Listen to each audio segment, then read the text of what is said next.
Olá, meus amados irmãos, graça e paz a todos. Sejam todos bem-vindos mais uma vez ao nosso canal da EBD Inovadora. Hoje, Deus tem uma palavra de bênção para você, uma palavra de vitória, uma palavra de crescimento. E a lição de hoje está especial. Deus irá usar o palestrante que estará transmitindo a palavra de Deus para os nossos corações.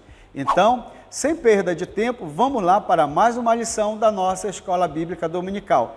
Essa é a nossa EBD Inovadora, a nossa sala de aula, para juntos aprendermos um pouco mais da palavra de Deus. Deus abençoe a todos. O nosso assunto da lição é Eli, um líder decadente. É a lição de número 2.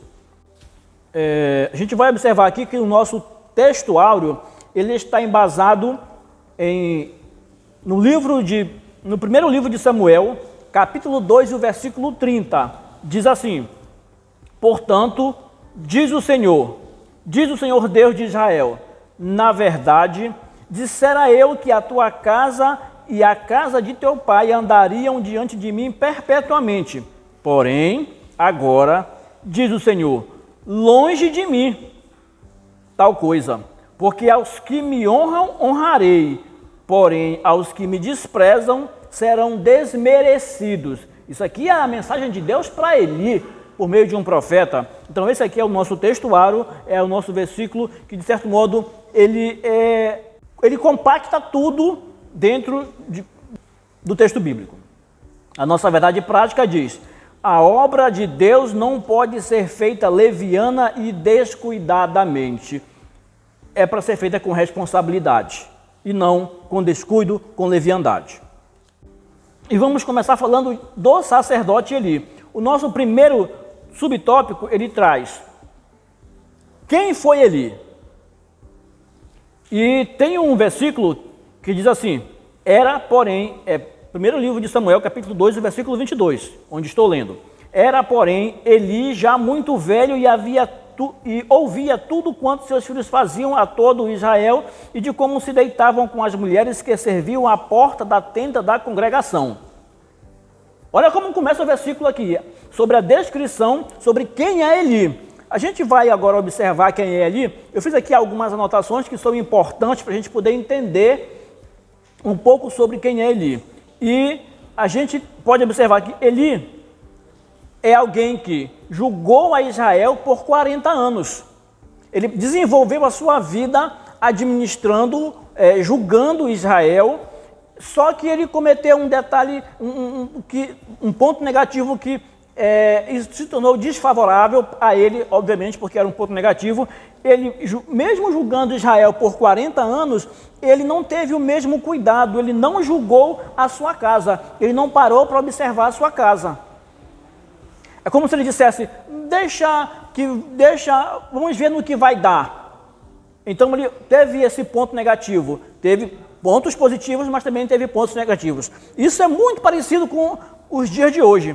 Outro ponto que a gente pode observar sobre quem foi Eli. Ele ensinou a lei ao povo de Israel, ele ensinou a lei, ele intercedeu a Deus acerca do povo, mas ele falhou na condição de sacerdote, ele falhou com relação à casa dele. Vimos no primeiro ponto que ele falhou quanto juiz no fato de julgar Israel por 40 anos, mas não julgar a sua casa. Ele, como sacerdote, ele ensina a lei, ele intercede diante de Deus pelo povo, mas ele falha na casa dele. É outro ponto a ser observado. E isso por 40 anos. Outro ponto interessante de Eli é que Eli era um homem de fé. Eli, a gente pode dizer e a gente deve dizer, Eli era crente. Eli era um homem crente. Eli era um sacerdote / pastor. Contextualizando para hoje. Ele era um homem de fé, ele acreditava em Deus, ele tinha fé em Deus. Observemos o episódio com Ana, ele diz assim, o Senhor faça de acordo com o teu coração, com a tua necessidade, o Senhor te atenda, mulher. E a mulher foi, Ana foi, com o seu pedido feito ao Senhor, e foi atendida. Então ele tinha uma compreensão ele ainda tinha uma compreensão que Deus era realmente Deus e fazia coisas coisas extraordinárias. E mais uma coisa que a gente pode observar em Samuel, ele conhecia Deus.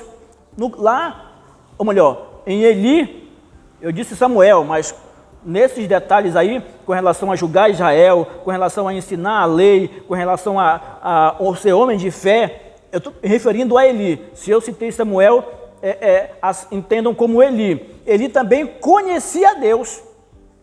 É o caso lá da voz de Deus com relação a Samuel. Quando Deus chama Samuel, ele percebe que é Deus que está chamando. Depois de algum momento, ele percebe que é Deus que está chamando, que não é uma situação assim comum, que não é o próprio Eli que o chama, mas que é Deus que o está chamando. Então ele tinha uma compreensão acerca de Deus. Ele era crente, como eu disse, ele era sacerdote / pastor, ele tinha o entendimento, 40 anos na igreja, 40 anos no templo, 40 anos atendendo a população, intercedendo a Deus pelo povo. Ele tinha conhecimento, tinha familiaridade com Deus.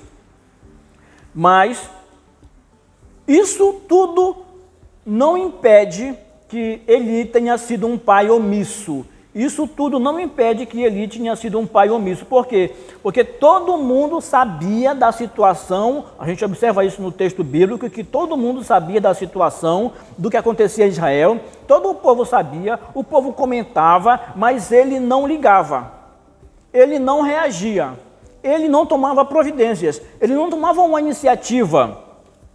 Era uma espécie de paternidade passiva que ele desenvolvia. Ele era o pai, mas ele era passivo. Os filhos mandavam nele, os filhos comandavam o templo, a casa, os filhos tomavam a decisão, os filhos que decidiam as coisas por Samuel. Isso contou negativamente, trouxe depois um grande problema para Samuel e para o povo de Israel. Já foi dito aqui na lição de número 1 que o profeta Eli, ele esteve no final do período, ele viveu no final do período dos juízes, ele foi o 13º juiz de Israel. Depois disso veio Samuel, que foi o 14º juiz. Aí já começou a vir o período dos reis. Saul foi o primeiro rei. E a gente pode observar agora acerca do valor do sacerdócio. Esse aqui é o nosso segundo subtópico, tratando acerca do valor do sacerdócio, o valor que foi dado ao sacerdócio de Eli, o valor que ele deu ao sacerdócio que Deus lhe entregou. Em 1 Samuel, no capítulo 2 e no versículo 28, a gente começa a acontecer um fato interessante. No versículo 27 do capítulo 2, chega um profeta à casa de Eli. Deus envia um profeta e o profeta vai chamar a atenção de Eli e vai dizer para Eli que as coisas não andam bem, que as coisas precisam mudar, e ele já chega dizendo o que é que vai acontecer, porque já estava no limite. A coisa tinha extrapolado tudo que era possível. Vamos dizer assim, a misericórdia de Deus tinha chegado no seu limite com ele.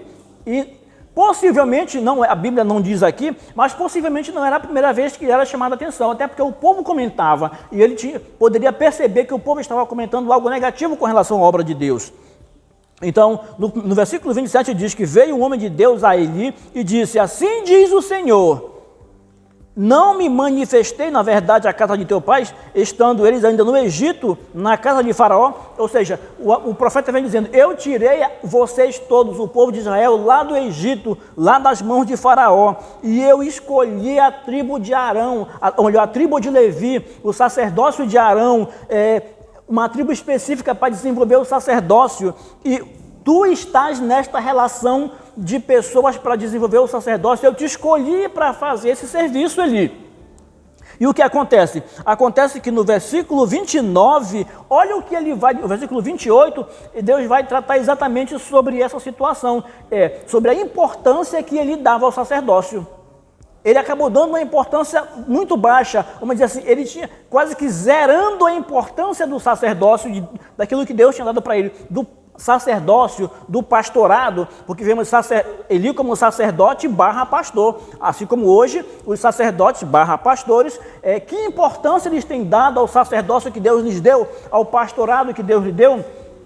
A gente pode observar que Eli acaba ignorando a mensagem de Deus. Ele ignorou a mensagem, ele não demonstrou qualquer arrependimento. Quando a gente vai lá para o capítulo 3 de Samuel, lá no versículo 13, a gente vai observar exatamente que o que acontece depois que Samuel diz o que Deus repassa a Eli, o que Deus falou para ele. Olha o que Samuel vai dizer, olha o que Eli vai dizer para dizer com relação a Deus. Ele diz assim, exatamente no versículo, ele diz assim: olha, Deus, faça a Deus o que ele bem entender. Ou seja, é como se ele dissesse na linguagem de hoje: eu não estou nem aí. Não me importa o que ele vai fazer, que ele faça o que ele quiser fazer. Ele não demonstra nem sequer um arrependimento, porque os filhos deles eram tidos, Deus diz: os teus filhos se fizeram execráveis e tu não repreendeu os teus filhos. E ele vai dizer exatamente que faça o Senhor o que bem lhe aprouver, o que ele quiser fazer. Ele poderia já chegar diante de Deus arrependido, pedindo a misericórdia de Deus, pedindo o perdão de Deus, admitindo que fez uma coisa errada, que precisava do perdão de Deus, se humilhando como outros fizeram. Mas ele não fez. Ele não se arrependeu. Ele disse: faça que o Senhor faça como ele quiser. Ou seja, não estou nem aí para a decisão dele, eu não me arrependo. É como se dissesse isso. E é importante a gente observar que esse foi o comportamento dele. Não demonstrou arrependimento, mesmo tendo toda a experiência que teve com Deus. O profeta chega com Samuel e vai traçar um histórico. Ele vai falar do antes, quando o povo estava no Egito. Ele fala do momento atual, do que eles estavam vivendo, do que os filhos de Eli estavam praticando e do que Eli estava deixando acontecer. E ele fala do que vem depois, da punição, do castigo que vem depois. E mesmo assim, diante desse castigo, ele não se arrepende. Ele não demonstra nenhum arrependimento. Ele diz que o Senhor faça como ele bem entender. Tem gente que, de certo modo, acaba dizendo isso. Que não se arrepende, que acha que está certo, mesmo fazendo errado, mesmo tendo as mesmas práticas de Eli, acha que está fazendo certo, que está contribuindo para a obra de Deus, que o que ele pensa é o certo, e não se arrepende. Então, esse é um outro problema. Ele não valorizou o sacerdócio que Deus lhe deu, que Deus colocou em suas mãos. Ele não valorizou. No nosso terceiro subtópico, a gente tem as características da vocação. E aqui nós vamos para 1 Samuel, capítulo 2, versículo 35. 1 Samuel, capítulo 2, primeiro livro de Samuel, capítulo 2, versículo 35, a gente tem exatamente o seguinte versículo: então suscitarei para mim um sacerdote fiel, que procederá segundo o que tenho no coração e na mente, edificar-lhe-ei uma casa estável, e ele andará diante do meu ungido para sempre. No capítulo 2, no versículo 35, ainda é sobre a conversa que o profeta está tendo com Eli. O homem enviado de Deus está tendo com Eli. Ele dizendo o que vai fazer. Deus dizendo por meio dele o que é que vai acontecer. A cada dia é mais incomum, é mais difícil encontrar sacerdotes / pastores fiéis. Por mais que isso soe estranho para algumas pessoas, a cada dia aumenta o número de sacerdotes / pastores infiéis. Não procedem segundo o coração de Deus, que não agem segundo os mandamentos do Senhor, que exigem para si lealdade, para si próprio, lealdade do povo, dos crentes, mas não exigem fidelidade do povo ao Senhor, e ele mesmo não se mantém fiel ao Senhor. O interesse maior é tirar do povo a lealdade, tirar do povo tudo que ele puder tirar, mas ao meu reino tudo, ao reino de Deus nada, digamos assim, para ser mais fácil de compreender. Mas o Senhor vem trazendo aqui, por meio do versículo 35, algumas características que são importantes para quem é vocacionado, para quem é chamado, para quem tem a vocação e para quem é chamado, para quem se dispõe a ser ou é chamado para ser, e se é chamado também se dispõe a ser sacerdote / pastor no serviço de Deus. E ele coloca aqui características interessantes e muito próprias. Ele diz: primeira característica de quem precisa, de quem tem uma vocação natural, Embora a vocação natural tenha pontos em comum com a espiritual apresenta características muito próprias, como conhecer a Deus. Se foi chamado, se quer desenvolver o sacerdócio, o pastorado, precisa conhecer a Deus. Se foi chamado, se envolva, se doe em conhecer a Deus, em querer mais de Deus, em descobrir coisas novas de Deus, aprender de Deus, pedir a Deus conhecimento, pedir a Deus que acenda um refletor na sua mente, um fogo em seu coração, para que busque mais acerca do conhecer a Deus e realmente conheça a Deus. Isso é fundamental na vida cristã, na vida no sacerdócio, no pastorado. Outro ponto interessante é a vocação. E o que é a vocação? Vocação é a aptidão, é a tendência natural para aquilo, é o nascer com aquele jeito, com aquela facilidade. E detalhe, desenvolver o sacerdócio, desenvolver o pastorado, é preciso gostar de gente. E é preciso gostar de gente de graça. Isso é uma demanda, isso é uma exigência de quem vai desenvolver o pastorado. Outra característica muito própria é o chamado. E o chamado é decorrente de uma ação divina. O chamado de alguém para o sacerdócio, o chamado de alguém para o pastorado é decorrente, ou pelo menos devia ser, decorrente de uma ação divina. Não se trata de um jogo de interesses. Eu te chamo para que tu faça isso para mim, te indico ao pastorado para que tu faça isso, para que tu desenvolva isso, para que tu haja de tal forma favorável a tal questão ou a tal grupo. Não se trata disso. É amor à obra de Deus, amor às almas, é gostar de gente de graça. Gostar da obra de Deus de graça. Quando eu digo de graça, é gostar da obra de Deus sem ter que ficar fazendo exigências e explorando a necessidade do povo, o interesse, o bem-estar do povo, da obra de Deus. E a nossa quarta característica que é posta aqui é o compromisso. E compromisso é a resposta que damos ao chamamento. E qual é a resposta? Aceitando e cumprindo a missão. Quando eu aceito, quando eu cumpro a missão, eu estou descrevendo, eu estou expondo o meu compromisso com o chamado, meu compromisso com a obra de Deus. Tudo isso eram características que precisavam estar presentes na vida de Eli. Precisavam estar presentes na vida de Eli, precisavam estar presentes na vida de qualquer sacerdote, precisam estar presentes na vida de qualquer pastor, de qualquer ministro do Evangelho, de qualquer um que seja chamado para desenvolver a obra do Senhor. Agora, vamos tratar acerca dos filhos de Eli.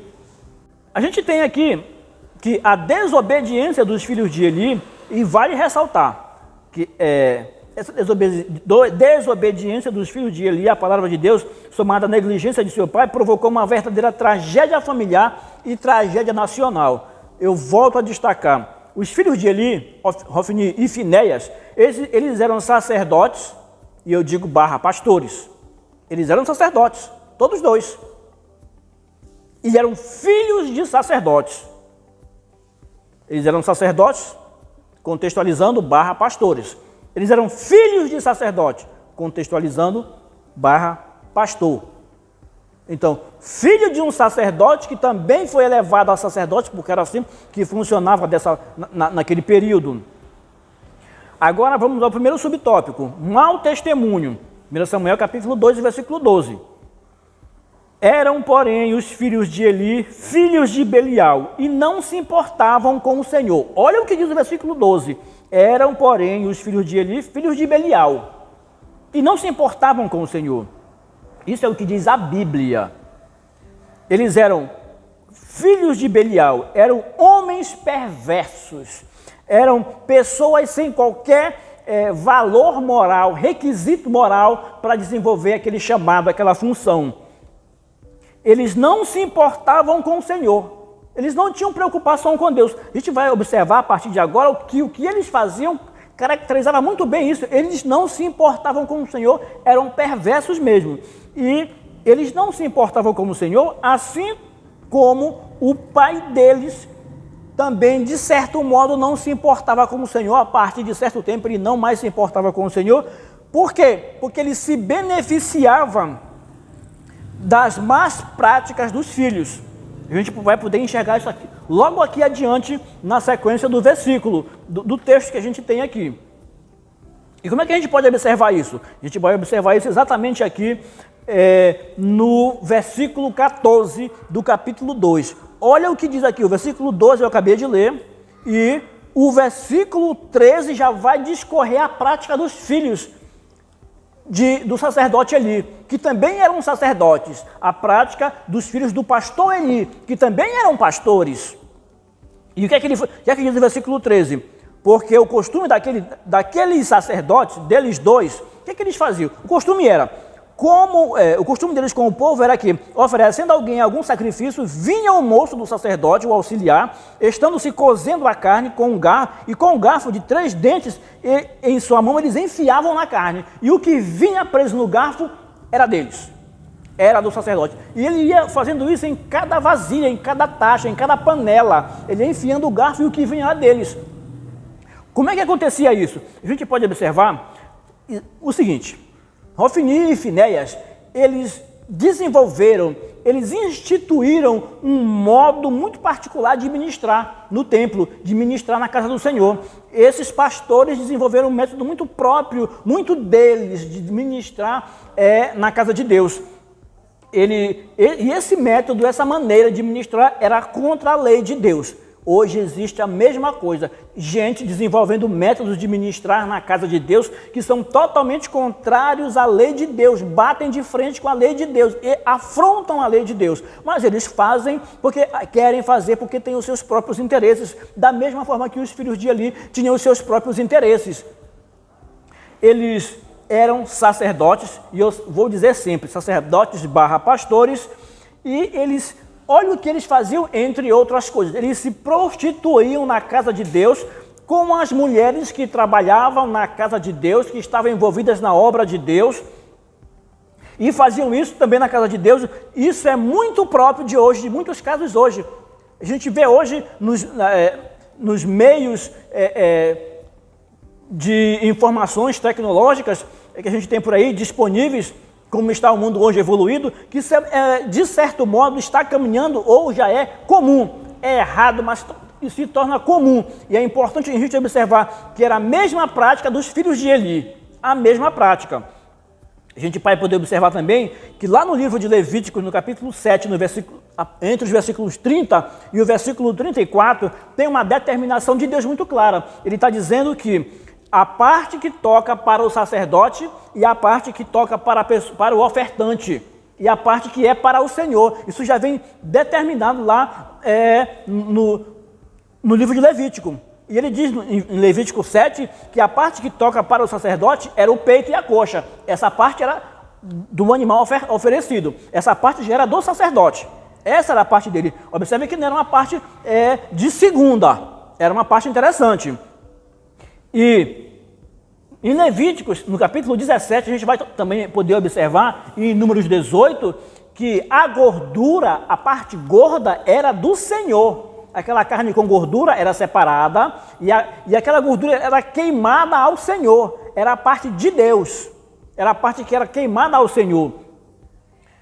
Mas eles tomavam essa parte do ofertante. O ofertante estava lá, está tudo aqui, do versículo 12 até o versículo 17, esses detalhes que eu estou falando.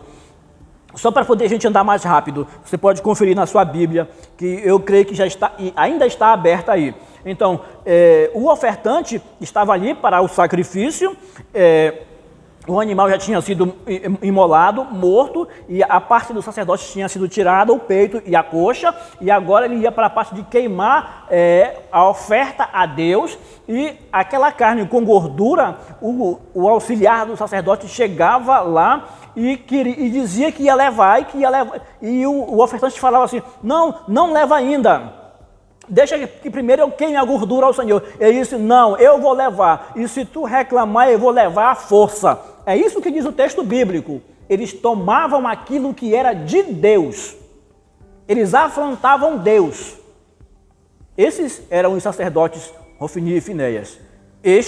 Exatamente este era o comportamento deles, entre outras coisas, assim como acontece hoje também, gente tomando, pastores, sacerdotes hoje, tomando aquilo que é a parte de Deus. E as pessoas não se atentam para isso. Muitos que fazem isso não param para observar que estão fazendo isso. Uns fazem isso conscientemente. Uns estão com a consciência, digamos assim, cauterizada, que nem enxergam mais nada, só vão pegando. Mas essa era a prática que levou à destruição de uma família e uma mudança radical numa linhagem sacerdotal. Outro ponto a ser observado é que o ofertante, ele podia, depois de feito o sacrifício, ele podia... E aqui a gente observa isso aqui no versículo 14 do capítulo 2, o ofertante podia cozinhar uma parte da carne que sobrou, né? E como que fazer um almoço, um jantar de comunhão, em agradecimento a Deus pelo que Deus tinha feito, por Deus ter aceito o sacrifício dele. E o que acontece? Eles iam lá, dessa carne que era para o ofertante comer, que ele poderia comer, eles iam lá, metiam o garfo e tiravam tudo que vinha. Os filhos de Eli não se importavam com Deus. A gente viu isso aqui no versículo 12. No versículo 12, os filhos de Eli não se importavam com Deus, não se importavam com Deus. E observa que quando eles levam essa carne para lá, para casa, imagine que o que acontecia? Vários garfos cheios de carne, era muita carne, levavam para lá para casa, e quem estava na casa? Eli estava por ali. E Eli, não é muito certo fazer isso, mas já que está aqui, está cozida, está gostosa, está bonita, está cheirosa, vamos provar, vamos ver. E isso ia se repetindo, a gente vai observar isso aqui no versículo 28, no versículo 29, o profeta de Deus que eu falei do tópico anterior chega falando para Eli, olha o que vocês fazem, porque das coices contra o sacrifício, pisas no sacrifício e pisas contra a minha oferta de manjares, que ordenei na minha morada, e honras a teus filhos mais do que a mim, para vos engordardes do principal de todas as ofertas do meu povo de Israel. O profeta diz aqui, por ordem de Deus, que Eli estava engordando e os seus filhos se engordavam com o indevido, com a oferta que era separada ao Senhor. Olha o perigo que eles estavam vivendo, olha onde eles estavam se afundando e não estavam nem aí, não davam a menor importância para o risco que estavam correndo. A gente observa isso hoje. Isso acontece hoje. Tenhamos cuidado para a gente não ficar envolvido nesse mesmo movimento, nessa mesma areia movediça, porque chega um momento que nem jogando corda vai dar para puxar mais. Vai sufocar, vai morrer na areia movediça do pecado, dos pecados repetidos, do não ligar para Deus. Nós vamos ao terceiro subtópico, que vai tratar sobre arrogância e imoralidade. Sempre lembrando que os filhos de Eli não se importavam com Deus. Era, porém, Eli, o versículo 22, era, porém, Eli já muito velho e ouvia tudo quanto seus filhos faziam a todo Israel e de como se deitavam com as mulheres que serviam à porta da tenda da congregação. O povo comentava, todo mundo falava.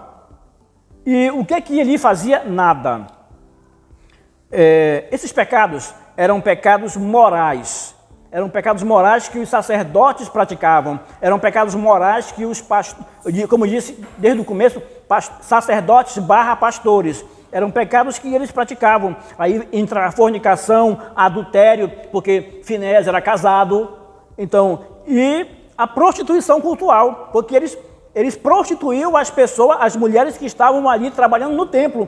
Era como se tivesse absorvido uma prática dos cananeus, que faziam isso com a maior normalidade, fazia parte da prática religiosa deles, mas não era a prática religiosa do povo de Israel. E Deus deixava isso bem claro: eu não quero que vocês façam igual a esse povo, vocês são um povo diferente. O próprio Moisés dizia isso lá, quando recebeu as tábuas da lei, e o que o povo tinha feito bezerro de ouro, o próprio Moisés dizia que vocês são diferentes, Deus os trouxe de lá, e Moisés fala isso diante de Deus. Deus, desse povo que o Senhor trouxe de lá, é um povo diferente. Ele fala do cuidado que ele tinha com o povo para que o povo não se corrompesse, não se misturasse, não se tornasse igual aos outros povos. E agora, arrogância e imoralidade. Arrogância a gente já viu na hora que eles vão lá pegar a comida que não era deles. Era do sacrifício ao Senhor. E agora eles praticavam a imoralidade no templo, com as mulheres que trabalhavam no templo, na igreja. A gente pode observar que um ponto bem interessante é o poder. Aqui não é poder de Deus não, tá? Mas aqui na lição a gente percebe, o comentarista coloca que o poder é coisa séria em qualquer instância. E isso vale também no que diz respeito à obra de Deus. Ter poder na mão, ter controle, determinar, ter influência, isso pode definir rumos muito bons, mas pode definir rumos perigosos, rumos de morte, que é o caso aqui. E ele diz mais, o comentarista da lição, não é incomum o abuso de poder no âmbito religioso. Às vezes ele assume até um ar de espiritualidade, mas oprime e explora em nome de Deus. A pessoa, o sacerdote / pastor, até passa um ar de espiritualidade. As pessoas até veem, ele vende uma imagem sendo alguém espiritual e as pessoas têm um respeito por ele, veem como alguém espiritual, mas na verdade, em muitos casos, ele não é nada espiritual. Ele usa esse poder que tem, essa influência que tem, essa posição que tem para oprimir as pessoas, para explorar o povo e explorar em nome de Deus, o que é pior, explorar em nome de Deus. A autoridade, o comentarista coloca mais embaixo que a autoridade imposta é autoritarismo e caracteriza o líder que se sente dono do povo. Em vez de servi-lo, usa-o para seus propósitos e desejos. Aquela autoridade que é conquistada é uma coisa. Aquela autoridade que é tomada, aquela autoridade que é imposta, é um autoritarismo. Tem que fazer do meu jeito porque é assim que é o certo e não tem a segunda opção, não tem momento de escuta, não tem não. O modelo é esse, siga e pronto. E ele diz aqui, o comentarista, em vez de servir o povo, a pessoa usa para seus propósitos e desejos. A gente pode observar uma coisa aqui bem interessante na prática de Samuel, ou melhor, de Eli, desculpem, na prática de Eli, é que ele só chamou a atenção dos filhos. A gente observa que está no texto bíblico, versículo 23. Eli só chama a atenção dos filhos porque ele ficou incomodado, de certo modo, incomodado com o comentário das pessoas. No versículo 13 diz que todo mundo comentava, sabia, em Israel, o comportamento dos filhos, dos sacerdotes / pastores, filhos do sacerdote / pastor. Então, eles, como todo mundo sabia e comentava, para não ficar assim meio como que não fazendo nada, eles chamam os filhos e ele vai dizer para eles, no versículo 23, ele vai dizer assim, por que fazeis tal coisa? Isso porque as pessoas comentavam. No versículo 22, isso já vem claro. E ele vai dizer, por que vocês fazem tal coisa? Porque ouço de todo este povo os vossos malefícios. E aí ele vai dizer, não façam isso, porque isso é mal, vocês levam o povo a transgredir a lei de Deus, vocês levam o povo a pecar. Mas lá fechando esse assunto, o que acontece? Os filhos de Eli, eles não vão dar a mínima atenção para o pai. Eles vão até escutar, mas não vão fazer nada. Eles vão continuar na mesma prática. Eles estavam tão, vamos chamar assim, com a mente o raciocínio tão queimado, tão cauterizado, que eles não sentiam mais nada, eles não sentiam nem remorso, muito menos arrependimento. Para eles aquilo não era nada, eles continuavam fazendo. E continuaram fazendo. Então, é importante a gente perceber esse detalhe. Ele só chama atenção porque se sentiu incomodado, porque as pessoas comentavam. Se as pessoas não comentassem, possivelmente, de acordo com o que a gente percebe no texto bíblico, ele nem chamaria atenção. Deixava acontecer, é como se dissesse, deixa que o tempo vai cuidar disso, ou eles vão perceber que estão fazendo errado e eles vão mudar o comportamento deles. Talvez pensasse isso. O texto não diz, mas subtende-se que poderia pensar isso. E aqui eu coloquei mais uma observação aqui. Estes sacerdotes, pastores, para contextualizar com hoje, eles eram uma má influência para o povo. O texto bíblico fala isso. Versículo 24, eles levavam o povo a transgredir a lei de Deus, levavam o povo a pecar. E o que era pior, todo mundo via o líder fazendo, eles também iriam fazer e achavam que estava certo. Ou melhor, poderiam até achar que estava errado, mas já que o líder fazia, também vou fazer. Se tem perdão para ele, tem para mim também. Se Deus tem misericórdia dele, tem misericórdia de mim também. Então vou fazer. Ele é o espelho, ele é a minha referência. Indo para o terceiro tópico, nós temos o seguinte, o dever dos pais. E no nosso primeiro subtópico vai tratar sobre a instrução dos filhos. Instruir os filhos, 1 Samuel, capítulo 2, e o versículo 29. Esse versículo 29 aqui está dentro do texto que fala que o profeta enviado de Deus veio falar. O homem de Deus, o profeta, veio falar com Samuel para alertar sobre o comportamento dele e dos filhos. Você pode depois conferir na sua Bíblia. Diz assim, por que pisais aos pés os meus sacrifícios e as minhas ofertas de manjares, que ordenei se me fizesse na minha morada? Isso aqui é Deus falando por meio do profeta para Eli. E tu, agora ele aponta direto para Eli, e tu, por que honras a teus filhos mais do que a mim? Para tu e eles vos engordardes das melhores de todas as ofertas do meu povo de Israel. Por que vocês fazem isso? Era basicamente isso que acontecia. O comportamento de Eli era, com relação aos filhos. Os filhos estavam acima do sacerdócio. Os filhos estavam acima do pastorado. E é como se ele dissesse assim, eu prefiro os meus meninos do que a Deus. Observe que o que é que o profeta diz para ele? Olha o que o profeta fala. E tu, por que honras a teus filhos mais do que a mim? Por que tu prefere os teus meninos do que o sacerdócio? Porque os teus filhos estão acima do sacerdócio.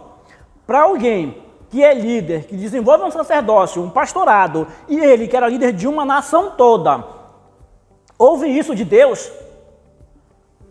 era bem pesado, mas chega um ponto que as pessoas já não sentem mais esse peso. Devido a fazer tanto, praticar tanto, ser tão comum a prática errada, eles já não sentem mais muito. A gente percebe isso, que no final da determinação de Deus, o que é que ele diz? Eu já até falei isso aqui, há momentos atrás. O que é que ele fala? Que o Senhor faça como Ele quiser. Ou seja, estou nem aí, que o Senhor faça do jeito que Ele quiser. Ele poderia se arrepender e cair de joelhos, Deus tem misericórdia de mim que eu fiz uma grande besteira. Não, ele disse que o Senhor faça como Ele quiser. E deixou acontecer. É um ponto importante para a gente observar, para que a gente não caia no mesmo erro.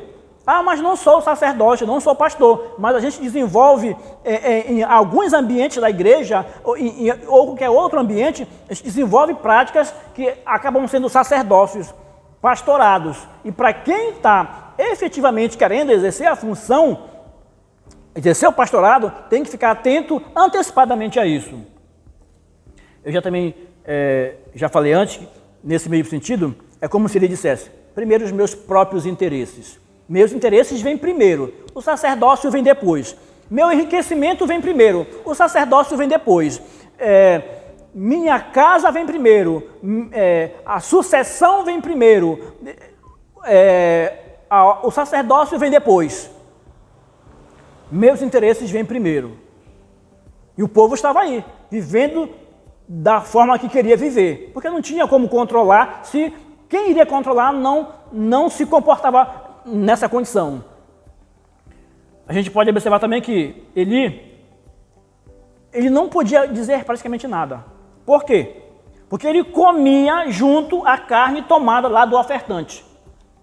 Aqui no versículo 29 diz, ele comia junto da mesma carne, ele já tinha separado que era dele, mas ele comia da mesma carne que acabou de chegar ali, cozida, cheirosa, chamando a atenção, mas não era para ele, era do ofertante. Eles tomavam de lá à força e traziam para casa, e o próprio Eli também participava, porque o profeta diz que tu que te engordas com o sacrifício que não é teu.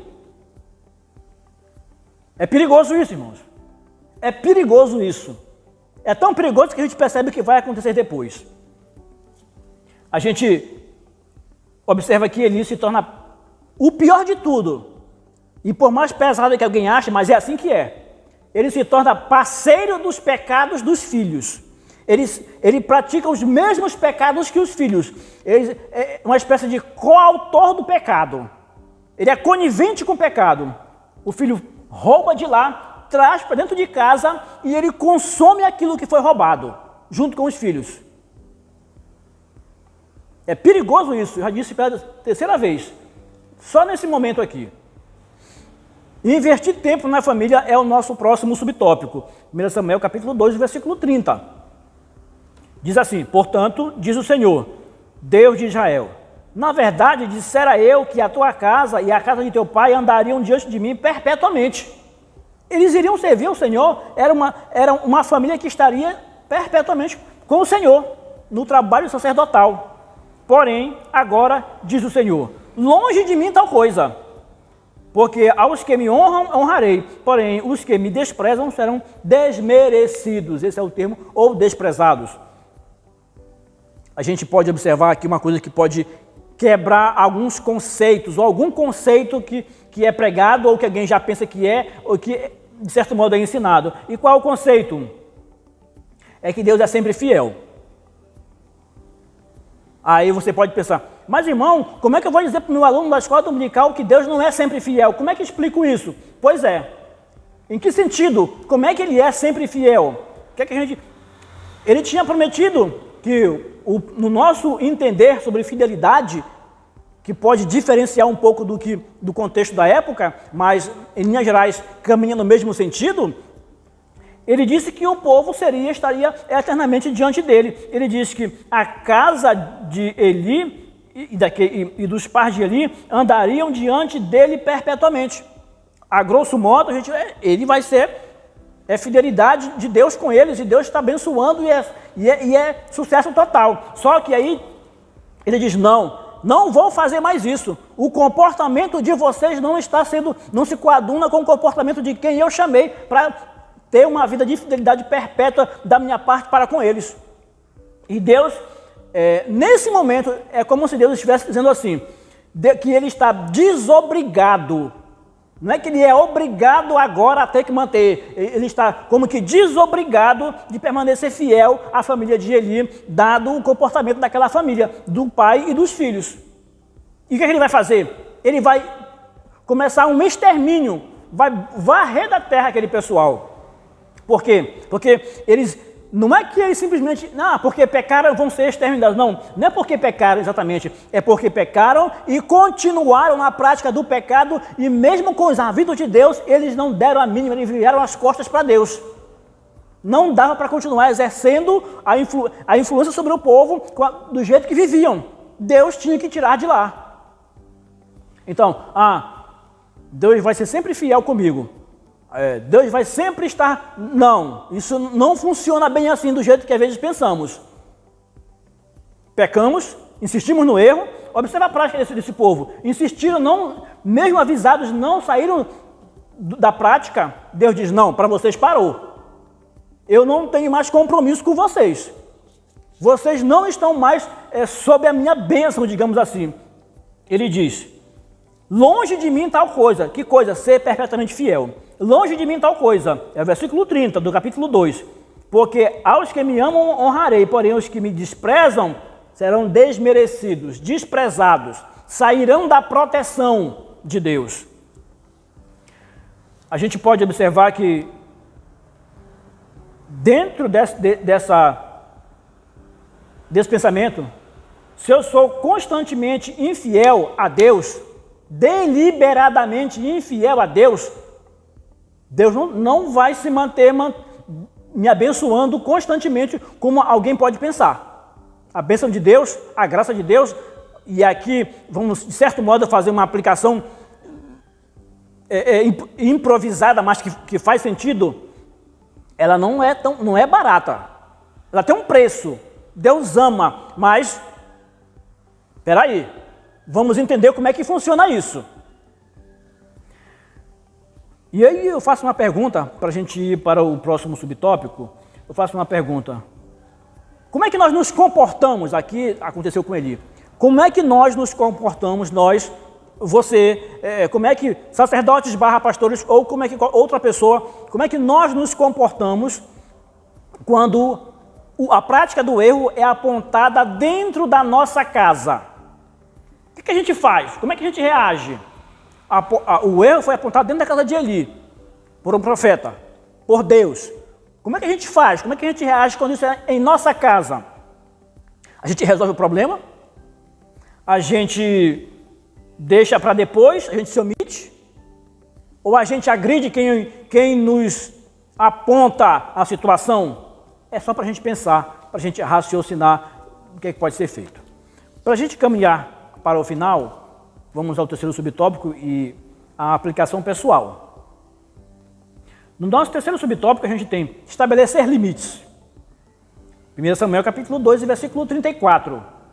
Ser-te-á por sinal o que sobrevirá a teus 2 filhos, a Ofni e Finéias. Ambos morrerão no mesmo dia. O versículo 34 do capítulo 2 é a posição final de Deus, no final já da mensagem do profeta. O profeta vai dizer, direcionado por Deus: eu vou te deixar um sinal do que vai acontecer, Samuel, com a tua família, com o teu sacerdócio, com o teu tempo de pastorado. Eu vou te dizer, vai começar com a morte dos teus filhos, morrerão todos no mesmo dia. Imagina um pai que foi omisso, ouvindo isso acerca dos seus filhos, sabendo que eram responsabilidade dele. Nem aqui ele demonstra nenhum arrependimento. Ele não demonstra nenhum arrependimento. A gente pode observar aqui no versículo 34. Nem depois desse versículo. Ele não se arrepende. Pelo menos o texto não mostra isso. A gente pode observar que a omissão de Eli contribuiu fortemente para que a sua família fosse destruída. Ele poderia ser mais participativo, ele poderia dizer, e ele poderia afastar os filhos. Mas o que ele poderia fazer? Ele era um sumo sacerdote, ele era o sacerdote 01. Então ele poderia tirar os filhos que eram sacerdotes, trocar eles dali. Mas ele não tinha condição de fazer, porque ele estava vendido pelas práticas que ele fazia. Ele também comia da carne que vinha para a mesa, que era tirada de lá. Ele foi omisso. E a sua família foi destruída, eliminada, com os 2 filhos morrendo antes do pai. Pais enterrarem filhos é dramático, é duro, porque foge à linha normal das coisas. Mas os filhos morreram antes dele. E mais que isso, o impacto foi grande, que os meus filhos morreram, ele soube da notícia da morte do filho, logo em seguida ele morre, e logo em seguida a nora morre. Não aconteceu só com eles, aconteceu com quem estava perto. Eu costumo dizer que Eli não morreu com o impacto da morte dos filhos. Eu entendo que Eli morreu com um impacto que para ele foi maior. Talvez nesse ponto fosse até remorso. Quando o povo de Israel entra em batalha com os filisteus, e eles perdem, já é a segunda investida, porque na primeira eles estavam sem a arca, por isso eles acham que perderam porque estavam sem a arca. Aí eles vão buscar a arca. Quem leva a arca? Ofni e Finéias, que não tinha a menor credibilidade para isso. Mas eles foram lá, levaram a arca, eram os sacerdotes. Eli já tinha 98 anos, ficou lá em casa, não tinha mais condição de fazer esse tipo de caminhada. Lá, nesse segundo momento de batalha, na primeira morreu cerca de 4.000 israelitas. Na segunda, com arca e tudo, morreram 30.000 israelitas, inclusive os 2 filhos de Eli, Ofni e Finéias. Não é a arca de Deus que vai dizer que isso ou aquilo, era o comportamento, era a prática, era a vida daquelas pessoas. E o mensageiro sai de lá correndo e chega na cidade, começa a falar o que aconteceu, e chega em Eli e diz para ele: o povo perdeu a guerra, morreu muita gente, foi um massacre, os teus filhos morreram. Eli estava sentado numa cadeira. Os teus filhos morreram e a arca de Deus foi tomada. Eu entendo que, até quando ele disse, os teus filhos morreram, ele não sentiu tanto impacto porque ele sabia que eles iam morrer. Deus já tinha dito para ele. Mas aí o mensageiro fala, a arca de Deus foi tomada. Aquilo que era a tua responsabilidade foi levada por inimigos. A arca de Deus foi tomada. Eu entendo que esse foi o maior impacto em Eli, que fez com que ele caísse e morresse. É importante a gente valorizar aquilo que Deus nos põe à mão. É importante o sacerdote valorizar o sacerdócio. É importante o pastor valorizar o pastorado. E nesse momento, quando o menino morre, quando a nora morre também, e dando à luz a um filho, o nome do filho foi Icabô, ou seja, foi-se a glória do Senhor. Isso diz tudo. Foi levada a arca, foi-se a glória do Senhor, a presença manifesta de Deus. Na nossa aplicação pessoal, a gente tem o seguinte: a história de Eli nos adverte do perigo de cuidarmos dos outros e ignorarmos nossa própria casa. Nenhum sucesso compensa o fracasso do lar. Até que ponto eu vou ter compensação esquecendo do meu sacerdócio, seja ele em casa, seja ele na igreja, seja ele na função que exerço? Até que ponto isso vai ter valor, o meu sucesso fora vai ter valor se a minha função sacerdotal, pastoral fracassa? Para a gente pensar. A história de Eli nos adverte sobre isso, sobre esses cuidados. E o meu sucesso, o seu sucesso, ele não pode compensar em momento algum o fracasso do nosso lar, do nosso pastorado, do nosso sacerdócio. Uma boa aula, uma boa escola dominical a todos. Obrigado. Meus amados irmãos, essa foi a nossa aula de hoje. Que lição especial, que lição maravilhosa. Olha, Deus falou profundamente ao meu coração e eu tenho certeza que Deus também falou ao seu coração através dessa ministração poderosa.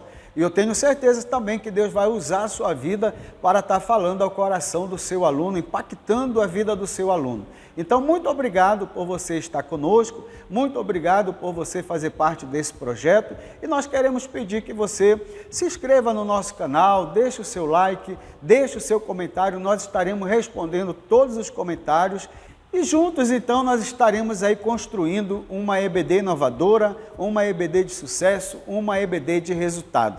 Nos vemos no próximo encontro então, em nome de Jesus. Graça e paz a todos.